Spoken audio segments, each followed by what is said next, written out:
Friend, in this video we will discuss about the background image. हमारे पास background image लगाने के लिए मुख्तलिफ प्रॉपर्टी है जिनको हम वन बाय वन करके देखेंगे। तो इन बैकग्राउंड इमेज लगाने के लिए मैं आपको दिखाना चाहता हूँ कि मैंने ये इमेज डाउनलोड की हुई है, तो ये इमेज मैं बैकग्राउंड पर लगाऊंगा। तो इस इमेज को बैकग्राउंड पर लगाने के लिए मैं यहाँ पर मैंने बॉडी मैं ले लेता हूँ। आप कुछ भी ले सकते हैं। अगर आपने डिव लिया हुआ है तो आप डिव पर लगाना चाहते हैं तो आप डिव ले लें, यानी कि किसी भी एलिमेंट पर अगर आप बैकग्राउंड इमेज लगाना चाहते हैं तो आप लगा सकते हैं। तो मैंने बॉडी लिया है, तो यहाँ पर मैं बैकग्राउंड इमेज की लगाऊंगा तो हमारे पास बैकग्राउंड इमेज आपको इस तरह प्रॉपर्टी शो होगी। तो यहाँ पर हमारे पास यूआरएल होता है, तो यूआरएल में हम डबल कोट में जो इमेज लगाना चाहते हैं उसका हम पाथ दे देंगे। यहाँ पर उसका मैं पाथ दूंगा तो देखिए हमारे पास रिजल्ट देखिए हमारे पास क्या आ रहा है कि हमारे पास इमेज बैकग्राउंड इमेज लग गई है, लेकिन लगी इस तरह से कि हमारी बैकग्राउंड इमेज रिपीट हो रही है। जो मैंने आपको इमेज दिखाई थी वो देखिए हमारे पास क्या है, सिंगल हमारे पास इमेज है इस तरह से। लेकिन जो हमें आउटपुट नजर आ रही है वो देखिए हमारे पास इमेज बार बार रिपीट हो रही है। जब आप बैकग्राउंड इमेज लगाएंगे तो आपको इस तरह के मुख्तलिफ इशू का सामना करना पड़ सकता है, सामना करना पड़ेगा। उनके लिए हमारे पास मुख्तलिफ प्रॉपर्टी है सोल्व करने के लिए। तो मैं बैकग्राउंड रिपीट ले लेता हूँ और इसमें बाय डिफॉल्ट जो हमारे पास प्रॉपर्टी होती है वो हमारे पास रिपीट प्रॉपर्टी होती है, जो जैसे कि हमें इमेज बार बार हमारे बैकग्राउंड पर रिपीट हो रही है। तो मैं चाहता हूँ कि इमेज नो रिपीट, हमारी इमेज रिपीट ना हो। तो देखिए अब मैंने नो रिपीट किया तो हमारी इमेज रिपीट नहीं हो रही, हमें सिंगल इमेज शो हो रही है। तो इसमें बैकग्राउंड रिपीट में हमारे पास नेक्स्ट प्रॉपर्टी जो हमारे पास है, मैं चाहता हूँ कि हमारी इमेज रिपीट हो लेकिन हमारी इमेज एक्स एक्सिस पर रिपीट हो। तो देखिए अब हमारी इमेज रिपीट तो होगी लेकिन एक्स एक्सिस पर हमारी इमेज रिपीट हो रही है अब। तो इसी तरह मैं चाहता हूँ हमारी इमेज रिपीट हो लेकिन वाई एक्सिस पर रिपीट हो। तो उसके लिए हमारे पास रिपीट वाई हमारे पास प्रॉपर्टी होती है। तो देखिए हमारे पास रिपीट इमेज तो हमारी रिपीट हो रही है तो एक्स एक्सिस पर रिपीट हो रही है। तो यहाँ पर मैं थोड़ी सी हाइट देता हूँ ताकि आपको मजीद पता चले, जिससे हमारी स्क्रॉलिंग भी आ जाएगी हमारे पेज पर।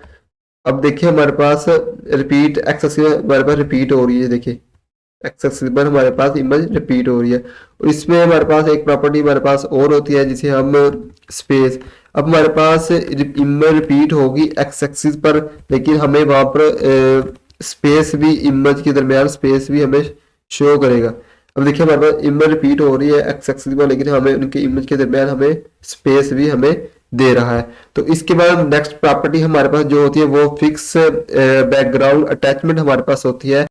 बैकग्राउंड अटैचमेंट प्रॉपर्टी आपको समझाने के लिए मुझे index.html फाइल में जाना पड़ेगा, जहां पर जाकर मुझे टेक्स्ट थोड़ा सा जनरेट करना पड़ेगा। तो जहां पर मैं 40,100 में टेक्स्ट मैंने जनरेट कर लिया है।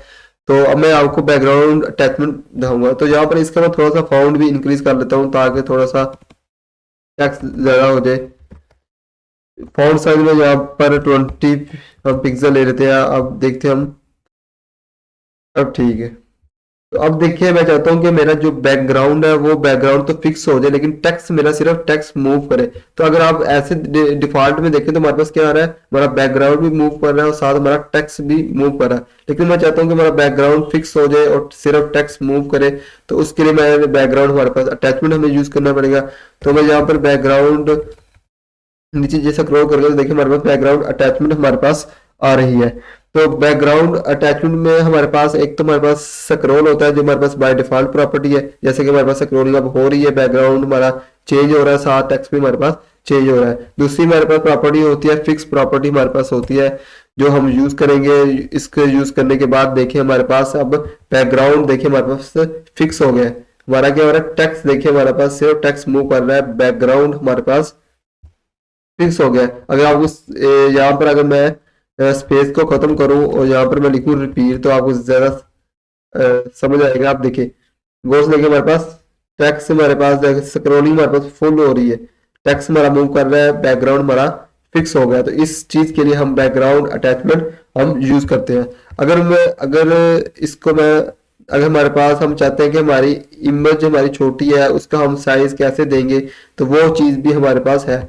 तो उसके लिए मैं यहाँ से टेक्स्ट जो मैंने लिया है उसको मैं रिमूव कर देता हूँ और अब देखिए हमारे पास टेक्स्ट मूव हो गया, हमारे पास इमेज इस तरह रिपीट हो रही है।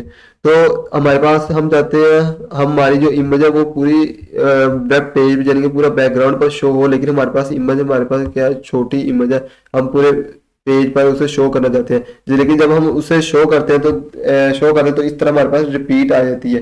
तो लेकिन हम चाहते हैं कि ये पूरी इमेज पूरी शो हो लेकिन रिपीट ना हो।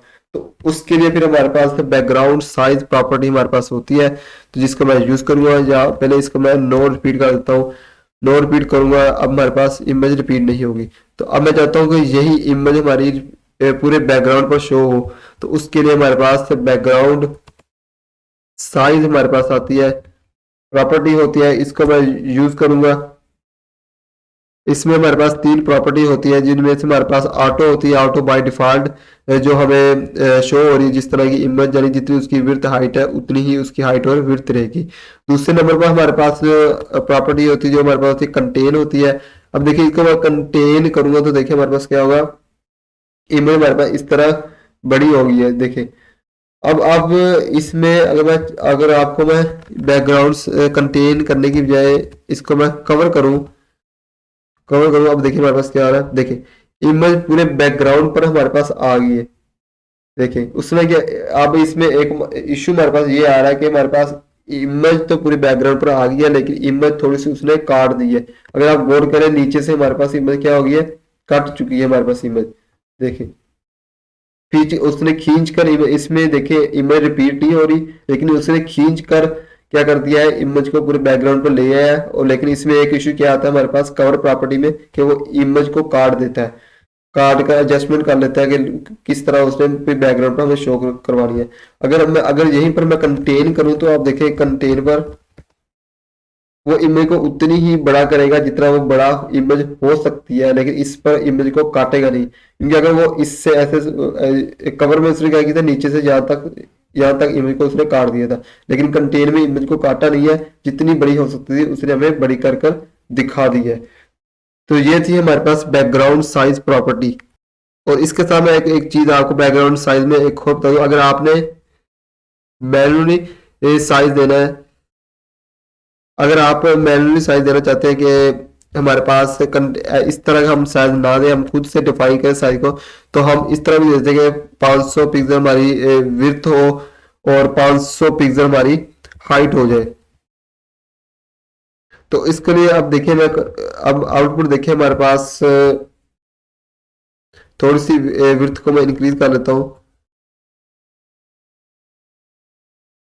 अब देखिए हमारे पास क्या आ गया, 1000 पिक्सल में ली, तो उसने खींच कर हमारी इमेज को विड्थ इतनी कर दी और 500 हमारी हाइट कर दी। अब हाइट को भी मैं इंक्रीज करूँ तो देखिए हमारे पास हाइट भी इंक्रीज होगी। तो इस तरह आप खुद से भी इमेज का साइज डिफाइन कर सकते हैं। तो देखिए हमारे पास हाइट भी उसकी हमारे पास हो चुकी है। तो ये बैकग्राउंड साइज प्रॉपर्टी थी। और